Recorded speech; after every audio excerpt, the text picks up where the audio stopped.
प्रति मैगलीन का आकर्षण उनके जीवन के प्रारंभिक वर्षों से ही आरंभ हो गया था। 7 वर्ष की छोटी आयु में जहां अन्य परिवारों में बच्चे माता पिता से जो स्नेह व सुरक्षा प्राप्त करते हैं, वहीं मैगलीन से यह सब सदैव के लिए छीन लिया गया था। तभी अंतरात्मा की एक आवाज ने उन्हें आश्वासन दिया कि जीवन में जब भी पिता की आवश्यकता होगी, प्रभु यीशु उनके साथ होंगे और मां के रूप में माता मरियम उन्हें स्नेह एवं संरक्षण प्रदान करती रहेगी। मां मरियम की जिस रूप ने सेंट मैगलीन को विशेष आकर्षित किया था, वह उनका दुखी माता का रूप था, जो आप सामने फ्रेम में रखे देख सकते हैं। इसलिए दुखित माता से प्रभावित होकर मैगलीन ने मरियम को अपने संग की वास्तविक संस्थापिका माना। माता मरियम के जीवन में अनेक कष्ट आए, लेकिन हम यहाँ पर केवल 7 दृश्यों को दिखाने जा रहे हैं। तो प्रस्तुत है हमारे 7 दृश्य। पहला दृश्य, सिमियोन की भविष्यवाणी।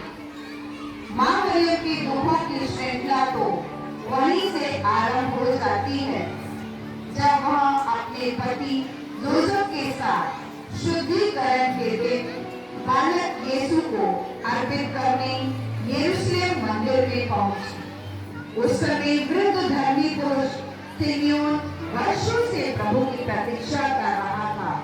तभी बालक यीशु को अपनी बाहों में उठाकर उसने कहा, प्रभु, अब तू अपने वचन के अनुसार अपने दास को विदा कर, क्योंकि मेरी आंखों ने उस मुक्ति को देखा है जिसे तूने सब राष्ट्रों के लिए प्रस्तुत किया है।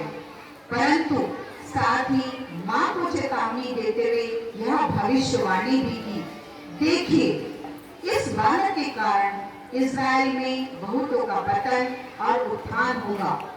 बहुतों के हृदय के विचार प्रकट होंगे और एक तलवार आपके हृदय को आर पार भेदेगी। दूसरी व्यथा, मिश्रगमन। कुछ ही समय बाद देवदूत ने जोसेफ को स्वप्न में चेतावनी दी कि राजा हेरोद, जो कठोर और स्वार्थी था, वह शांति के राजा को मारना चाहता है, ताकि सर्वत्र उसी का राज्य देश में है। तभी परमेश्वर उसकी मदद करते हैं और स्वप्न में यूसुफ को दिखाई देते हैं और कहते हैं, उठिए, बालक और उसकी माता को लेकर मिस्र देश भाग जाइए, जब तक मैं आपसे ना कहूं वहीं रहिए, क्योंकि हेरोद मरवा डालने के लिए बालक को ढूंढने वाला है। यूसुफ उठा और उसी रात बालक और उसकी माता को लेकर मिस्र देश चल दिया। वह हेरोद की मृत्यु तक वहीं रहे। तीसरी व्यथा, मंदिर में बालक यीशु का खो जाना। प्रतिवर्ष ईसा के माता पिता पास्का पर्व के लिए यरूशलेम जाते थे।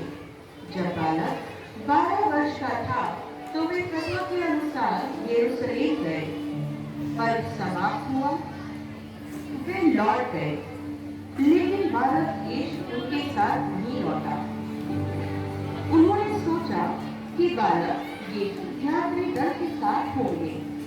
एक दिन की पूरी यात्रा करने के बाद भी वे उसे अपने कुटुंबियों और परिचितों के बीच ढूंढते रहे। जब उसे नहीं पाया तो यरूशलेम लौट आए। 3 दिनों के बाद यीशु को मंदिर में शास्त्रियों के बीच बैठे उनसे बातें सुनते और उनसे प्रश्न करते पाया।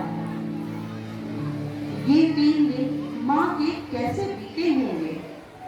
ढूंढते ढूंढते वे मंदिर पहुंचे और मंदिर में यीशु को देख मां कह उठी, बेटा, तुमने हमारे साथ ऐसा क्यों किया? तो यीशु का उत्तर था, मुझे ढूंढने की क्या जरूरत थी? क्या आप यह नहीं जानते थे कि मैं निश्चय ही अपने पिता के घर होऊंगा? बालक का यह कथन उनकी समझ में नहीं आया। अपने पुत्र के इस विचित्र व्यवहार को देखकर माँ को पीड़ा तो बहुत पहुंची है, परंतु माँ ने चुपचाप स्वीकार कर लिया। चौथी व्यथा। क्रूस ढोते हुए यीशु का तलवार की मार पर चढ़ा।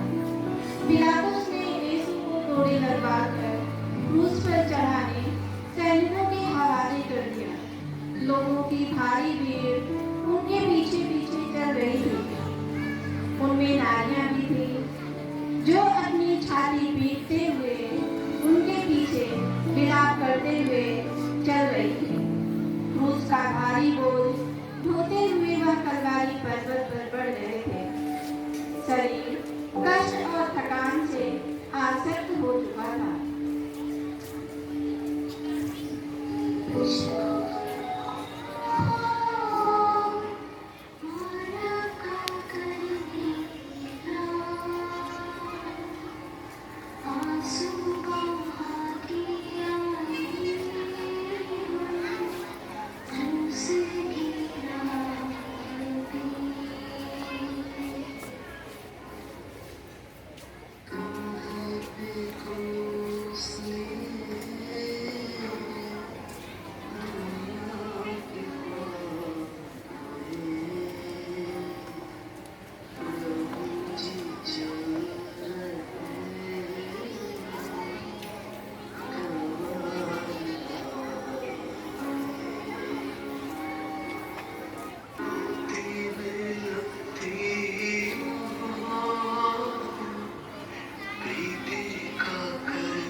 पांचवी व्यथा।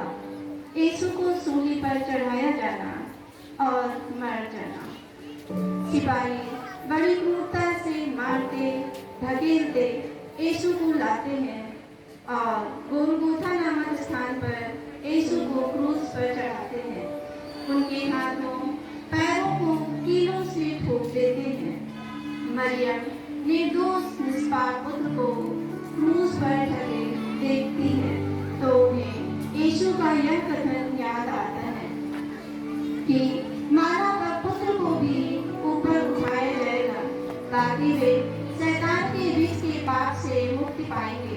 क्रूस पर ढके यीशु अपनी माता और उनके पास खड़े शिष्य को देखते हैं जिसे वे प्यार करते थे। उन्होंने माता से कहा, भद्रे, यह आपका पुत्र है, और शिष्य से कहा, यह तुम्हारी माता है। उसी समय से माँ मरियम हम सबों की माँ बन गई। सूर्य के छिप जाने से तीसरे पहर तक सारे प्रदेश में अंधेरा छाया रहा। ईसा ने ऊंचे स्वर से पुकार कर कहा,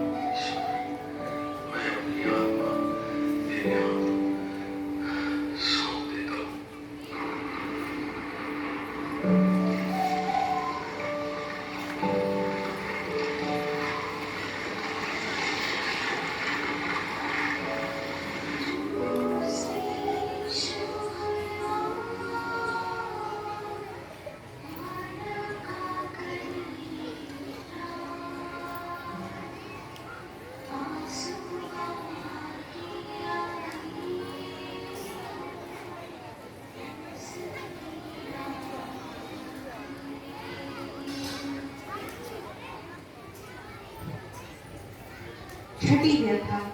यीशु का मृत शरीर मरियम की गोद में रखा है।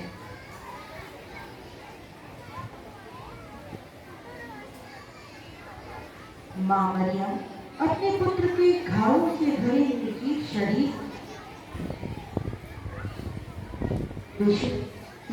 शरीर पर उनके स्नेह भरे हाथों का कोमल स्पर्श, घावों को सहलाना, चूमना, अगले पल की सामग्री में अपने अश्रु मिलाकर लेप लगाने का प्रयास, यह सब की कल्पना मात्र हृदय को दहला देती है।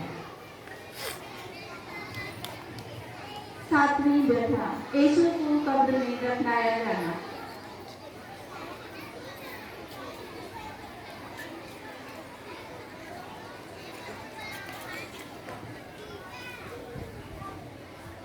प्रभु यीशु को जन्म देने का सौभाग्य माता मरियम को मिलता है, लेकिन उसी बेटे को कब्र में दफनाना एक माँ के लिए बहुत ही दर्दमय होता है।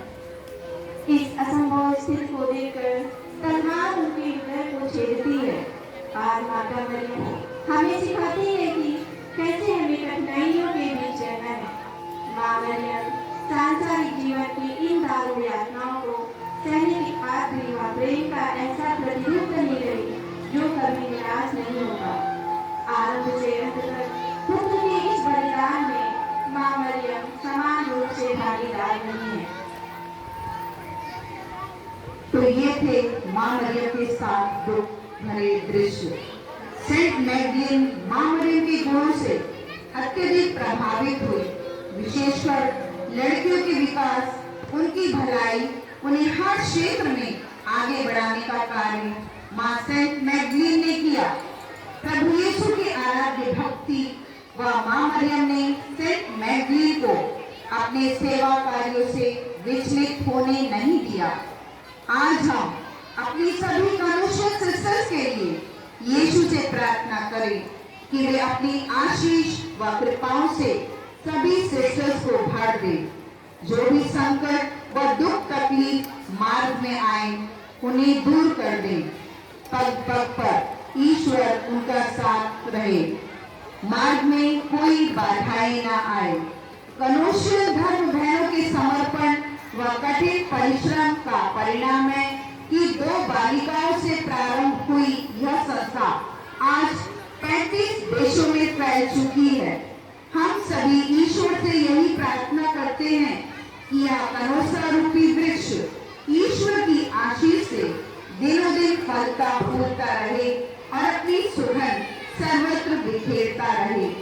माँ मरियम व यीशु की कृपा से सेंट मैगडलीन के अधूरे कार्यों को हमारी सिस्टर्स पूरा करती रहें। हे सेंट मैगडलीन, आपको शत शत नमन।